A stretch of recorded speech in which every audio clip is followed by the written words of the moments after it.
il est encore question de grève dans la région d'Arvida. Grève, c'est une chose grave, la grève.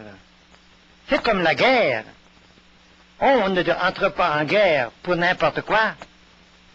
Il faut des raisons graves, et il faut aussi que les avantages qu'on a compte de la guerre, qu'on compte pouvoir tirer, dépassent la continuation de la paix. Les grèves sont comme les guerres, mais lorsque vous faites une grève, c'est le côté qui fait la grève qui souffre le plus. Les ouvriers sont moins capables de se passer longtemps de salaire que les patrons ne sont capables de laisser leur usine fermée et de se priver de profit pendant un certain temps. La guerre. On n'entre pas facilement en guerre, je viens de le dire. Et pourquoi les grèves va-t-on si facilement que cela? De ce temps-ci, on dirait qu'on parle de grève de plus en plus. Le gouvernement provincial vient de passer des lois pour permettre le droit de grève aux fonctionnaires, pour permettre le droit de grève même aux instituteurs. Avec toutes ces affaires-là, on crée un climat de grève. Qu'est-ce que vous diriez si les Nations Unies, à New York, ceux qui parlent à passer leur temps à dire qu'ils ont le droit de faire la guerre, à parler du droit de guerre, des conditions pour faire la guerre? Ce n'est pas de ça qu'il est question, c'est de la paix, c'est d'établir la paix. Et quand vous faites la grève, vous faites du masochisme, c'est-à-dire que vous punissez ceux qui font la grève. Ensuite, lorsqu'un syndicat déclare une grève, il prend un vote majoritaire. Le vote majoritaire oblige les autres aussi à se mettre en grève. En voilà une manière de comprendre la démocratie. C'est ce qu'on fait pour les guerres, oui, depuis la Révolution française. Auparavant, les civils n'entraient pas en guerre. Tout le pays n'était pas en guerre quand il y avait une guerre. Aujourd'hui, les guerres sont totales et les grèves sont totales. Non seulement les ouvriers souffrent de la grève, mais toute la communauté locale en souffre, et plus loin que la communauté locale. Et ensuite, ça crée dans tout le corps ouvrier un climat de lutte contre les patrons. La lutte de classe. Rien de mieux pour favoriser la venue du communisme. La lutte de classe, pour que la classe inférieure vienne à triompher de la classe supérieure et établir la dictature ouvrière. Je sais bien que les ouvriers d'Arvida ne pensent pas à tout cela, mais pensez donc au moins au mal que vous ferez la grève. Ce n'est pas un climat de grève qu'il faut, c'est un climat de paix. Vous allez jusqu'à faire des fonds de grève par les cotisations que vous montez plus haut afin de faire des fonds de grève, exactement comme les pays qui s'arment en vue de la guerre à venir. Vous vous armez d'un fonds de grève avec les cotisations obligatoires. Vous allez même jusqu'à demander au patron de collecter dans l'enveloppe des ouvriers la cotisation syndicale, comme si les ouvriers n'étaient pas attachés assez à leur syndicat pour payer d'eux-mêmes la cotisation syndicale. Je vous assure que si j'étais patron, je refuserais carrément. C'est participer avec l'adversaire, puisque vous vous placez en adversaire, c'est participer à l'adversaire, aider l'adversaire à s'armer contre le patron. Non, ce n'est pas cela qu'il faut. Il faut entre l'ouvrier et le patron, entre les ouvriers, les employés et les employeurs, un climat de paix, un climat de stabilité. Autrement, tout est désordre. Oui, dira-t-on, c'est bien, mais il faut bien réclamer nos droits. Vos droits. Quels droits? Le droit à la cogestion n'allez tout de même pas jusque-là. Ce n'est pas pour prendre la place du patron. Non, mais on veut des salaires raisonnables. Des salaires raisonnables, ça fait longtemps que vous faites des augmentations de salaire, et puis ces augmentations de salaire portent en elles-mêmes l'anéantissement de leur avantage, parce que les salaires augmentés augmentent nécessairement les prix. Et même mieux que cela, le salaire n'est jamais égal au prix, il y a d'autres choses que le salaire. Et quand le salaire augmente, il y a bien d'autres choses qui augmentent en même temps. Parce que vous perdez plus que l'augmentation du salaire par l'augmentation des prix. Et ça crée des demandes d'augmentation de salaire ailleurs. On va à l'inflation Vos épargnes y passent, l'épargne perd sa valeur, les pensions perdent leur valeur avec cette inflation-là. On vous dirait, les inflations, il y a d'autres causes que ça. Je le sais bien, mais c'est une des causes. Il n'a pas besoin d'ajouter des causes à celles qui existent déjà. D'abord, ces salaires que vous voulez plus gros. C'est pourquoi? C'est pour avoir une plus grosse part de la production. Très bien. Est-ce que la production n'est pas assez grosse pour satisfaire à la fois les patrons et les ouvriers?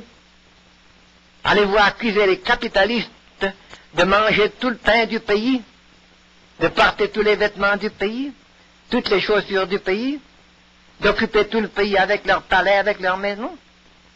Il en reste en quantité. Ce n'est pas parce que le patron a une grosse part que vous n'en avez pas. Il y a assez de parts disponibles pour vous donner de l'abondance, pour satisfaire tous vos besoins normaux. Voilà ce que les ouvriers semblent n'avoir pas compris, même si le crédit social le met sous leurs yeux depuis 40 ans. Les salaires, vouloir avoir des salaires plus gros pour une part plus grosse, ça équivaut à se mettre autour d'une table, la rationner et laisser le garde-manger plein à côté. Et dire entre patron et ouvrier, quelle va être ma part? Que votre assiette soit pas trop grosse, afin qu'il y en ait assez dans la mienne. Et ça pourrit dans le garde-manger pendant ce temps-là. Vous le savez bien. Vous savez bien que les magasins ne sont jamais vides. Vous savez bien que malgré le chômage et malgré vos grèves, il y a encore tout ce qu'il faut dans les magasins. C'est une autre formule que cela qu'il faut chercher. D'autres fois, vous dites, on fait la grève, comme ils l'ont fait à la presse de ce temps-ci à Montréal, comme ils l'ont fait à New York pendant plusieurs mois. La grève contre l'automation, contre l'apport de machines qui prennent la place des ouvriers. La grève contre le progrès. La grève contre votre liberté, contre votre libération. Pensez donc, si les machines faisaient tout le travail à votre place, mais vous auriez tous votre temps libre. Est-ce que c'est pas avantageux d'avoir du temps libre?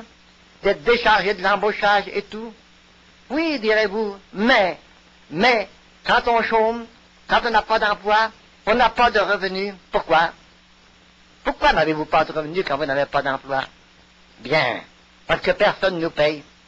Qui est-ce qui a établi ce règlement-là qu'il faut avoir un revenu? Il faut être employé pour avoir un revenu. Qu'il faut être embauché pour avoir le droit de vivre. Surtout dans notre époque. Autrefois, les gens travaillaient sur leur propre lot ou dans leur propre boutique et ils en faisaient assez pour vivre. Et il arrivait à joindre les deux bouts avec pas tant de machines que nous avons aujourd'hui. Ils chômaient le dimanche, et bien des fêtes pendant l'année, beaucoup plus qu'aujourd'hui.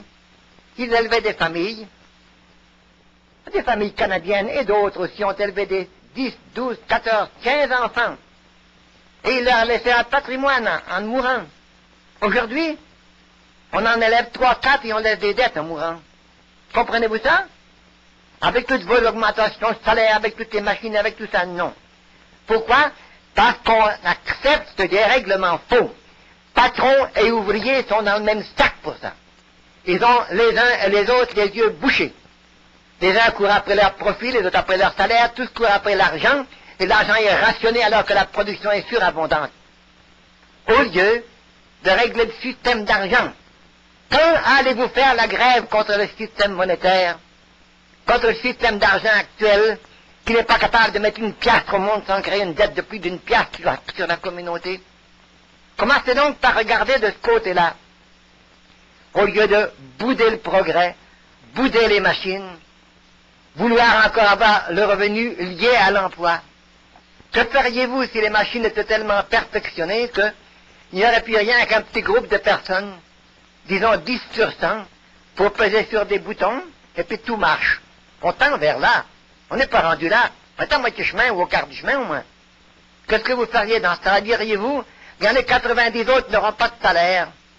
Ils n'auront pas de revenus, ils n'auront pas de salaire, ils ne sont pas employés.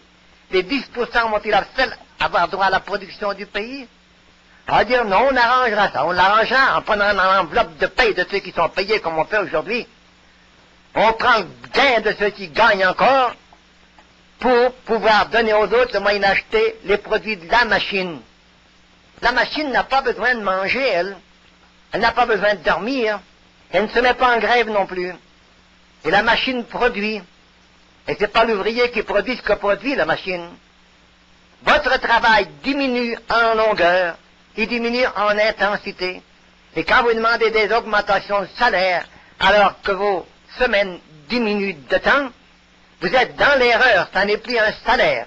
Le salaire, c'est la récompense du travail. Et si le travail diminue, le salaire devrait diminuer au lieu d'augmenter. Je dis, comment? Êtes-vous maintenant pour la baisse des salaires? Je suis pour la justice.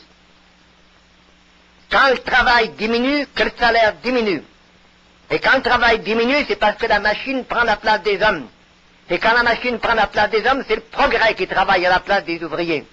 Et le progrès est un bien commun. Et le progrès doit apporter des dividendes à tout le monde, au lieu d'apporter de plus gros salaires à ceux qui sont encore employés. C'est là qu'est la justice. Un salaire à tout le monde. Nous sommes tous nés capitalistes. Tous nés co-héritiers des générations passées. Je vais dire que, dans le passé, il y a eu des inventions. Vous avez par exemple la machine à vapeur aujourd'hui. Vous avez le moteur électrique. Qui a inventé ça? Aucun de cette génération-ci. Ni les ouvriers, ni les patrons, ni les banquiers, ni les gouvernements. Aucun de ceux qui pensent avoir du pouvoir et le droit d'établir la production va aller à un tel et à un tel. Ça, c'est un bien qui a été fait par les générations passées des gens qui sont morts. Leurs héritiers, c'est les générations actuelles. Il y a longtemps que les 17 ou 19 années de droits de patente sont expirées. Ça appartient à tout le monde. Le patron peut payer encore une machine qui rentre dans l'atelier, il paye l'acier qui est dedans, il ne paye pas la patente. La patente est un bien commun. C'est le plus gros facteur de production aujourd'hui. Et si le plus gros facteur de production, c'est la machine, c'est l'héritage des générations, la plus grosse partie de la production devrait aller à tout le monde. Nous sommes tous des capitalistes. Tâchez donc, messieurs les chefs des syndicats, de diriger votre force syndicale vers cela, vers regarder pour réclamer votre statut capitaliste, votre statut d'ayant droit à la production non gagnée par vous, la production gagnée par les ancêtres, par le progrès, la production due à l'existence de ressources naturelles qui ont été créées par le bon Dieu, non pas par vous ni par les capitalistes. Il faut regarder les choses en face, le Crédit social vous donne toute cette instruction-là. Le journal Vert-Demain paraît depuis 25 ans, il fait justement son jubilé d'argent cette année, il dit ces choses-là. Je ne parle pas du parti du Crédit social, ça n'est rien qu'une prostitution, ça. Je parle de la doctrine du Crédit social.